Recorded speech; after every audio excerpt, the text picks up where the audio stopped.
Supercom Africa, a leader in ICT guide for families, SMEs, and policy makers, delivering reviews on PCs, phones, software, and ICT infrastructure development.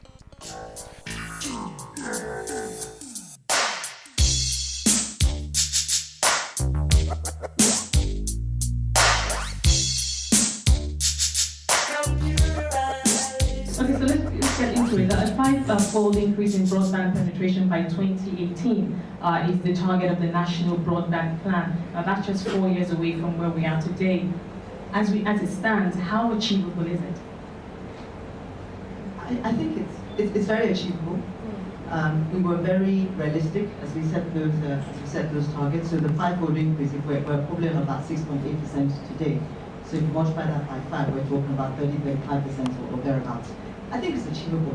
We've talked about all the different challenges that we're faced with today in rolling out broadband.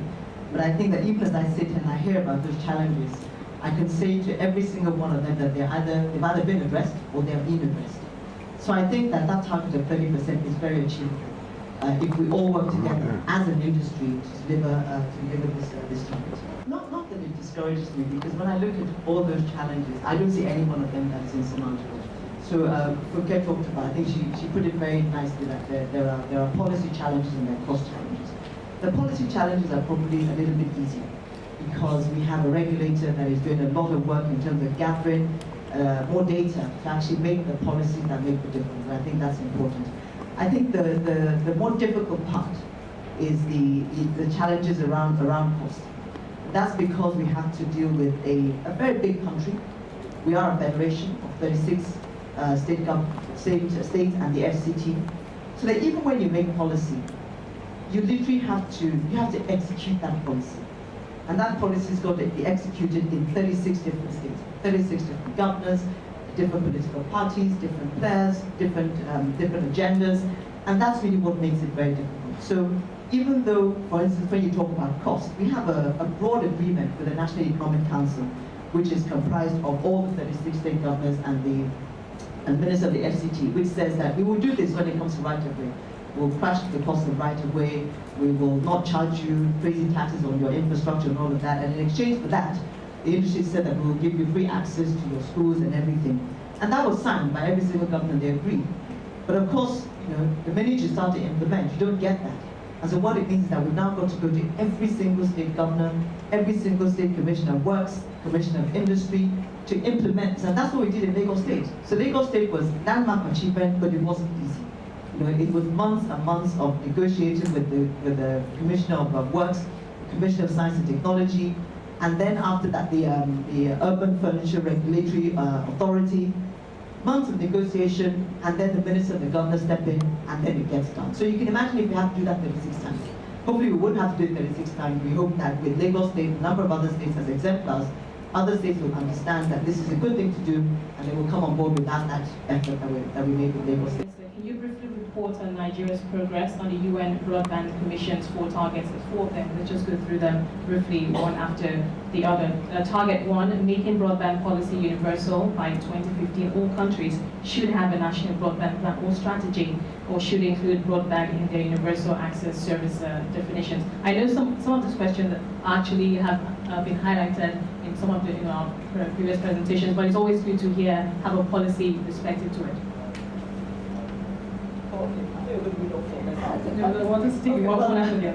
First target is done. So we have a national broadband plan. And there's actually a very interesting statistic that was also put out by the Broadband Commission that says that countries that have a broadband plan are more likely to achieve their broadband targets than countries that don't. So Nigeria is now one of the countries that does have a broadband plan and a policy, and so our chances of beating that 30% target that we set for ourselves actually high. I'll just take 3, the balance 3 altogether. Making broadband affordable by 2015, entry-level broadband costs should cost less than 5% of average monthly income. I know that was highlighted earlier in one of the other presentations. Target 3, connecting homes to broadband by 2015, 40% of households in developing economies should have internet access. And 4, getting people online by 2015, internet user penetration should reach 60% worldwide, 50% in developing countries, and 15% in least developed countries. So those 3 targets are work in progress. You've only achieved target 1. I think the second target, which is around affordability of broadband, Professor Wana made the point. It's a very difficult target for us to achieve, because when you just run the numbers, average revenue is $2 a day. 60% of the population in Nigeria today lives on $2 a day. So even if you average it down, maybe we'll get to $10 a day. If we multiply that by 30, we're talking about $300 a day. The target of the UN Broadband Commission is that 5% of that, you should only spend 5% of that on access to broadband. So 5% of $300 is $6 a month. By $60.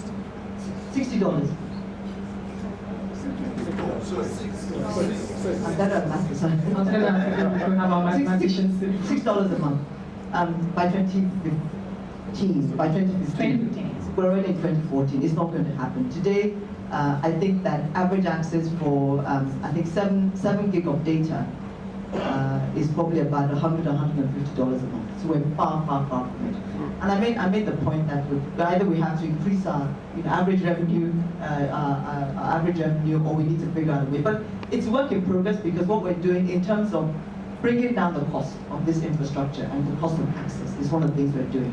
So we may not get to we will not get to $5 by 2015. But if you look at the progression over the last 3 years, it is actually getting cheaper and cheaper to access broadband. Not anywhere near where it's supposed to be, but it is getting cheaper and cheaper. So it's not a target we can achieve, but it's a work in progress, and hopefully we'll get there. Are there plans for subsidizing operators for the rollout of a 3G base station in rural Nigeria? There are plans, and it's not even plans. We're actually doing that right now. Because and if I can just refer to the gentleman asked a question as to how do we think we can achieve these rollout plans without government putting in some money. It actually scares me when we say that, because the truth of the matter is that government has taken or took a deliberate decision to get out of the telecoms industry, because this is an industry that the private sector is willing and able to pump billions of dollars into infrastructure and services. So there's no point. Government has a finite amount of money, so let's come out of there and go into and do other things with the money. But there's also a challenge, which is, as Professor Wana pointed out, we have a very large country. That's what I keep telling people. You can give examples of Rwanda, we can give examples of Singapore, all very good. But we have 1 million square kilometers to cover in this country. The NBS tells us that 70% of Nigerians live in rural areas. So that challenge of that infrastructure is significant. And we also saw the chart. I've never seen that chart before, but very instructive, where you see that the further out you go in terms of base station, the more base stations you build in the rural areas, the less money you make. So what we have done is that we use the US Universal Service Provision Funds to subsidize infrastructure rollout in the rural areas. Now, the truth is that, and I agree with you to a certain extent, that money is not enough. We have about 10 billion now, just in terms of USB funds. It's not enough to subsidize. But we will never get to a point where government is actually going to build infrastructure and own it. The model will always be to subsidize, whether it's 3G or 4G, or even with fiber, we will subsidize it. But we need to find other sources of revenue from government to subsidize that money. Now, what we've been clamoring for, and hopefully we'll get there, is that we've now, I think that government now understands that ICT is infrastructure. People think of ICT or telecoms as a phone. I have a phone and I have services. It is not, because it takes time and money to dig roads, to build base stations, to put up the mass network. This is real infrastructure, just like roads and rail and everything. So what we've been clamoring for, and I think we hopefully have been successful, when we raise infrastructure bonds, they've got to apportion a part of it for ICT. When we're talking about infrastructure ministries, ICT is going to be a part of that process. So hopefully we'll get additional money to subsidize the power. Are there plans or rather, there is also a wide belief that states and local governments are not sold on the benefits of broadband to economic development, well, perhaps with the exception of Lagos State and Edo State. I have seen some developments there now. How can we get these other states to listen? It's a bit of an oxymoron. They are sold on the benefits of broadband, because there's no state government you will talk to that doesn't talk about trying to make the state ICT compliant. Where we're talking about putting government services online, we're talking about a lot of the states have biometric ID cards, so they talk about ICTs and they understand the benefits for them in terms of citizen engagement and governance and all of that. But the interesting thing is that they don't make the link. And it was actually an eye-opener when we made that presentation to the National Economic Council. They don't make the link between infrastructure and having a smart state. They just don't make that link. They don't make the link, and as many Nigerians don't, they don't make the link between I'm a state government agency. I go to a base station, I shut it down. I don't allow anybody access to it.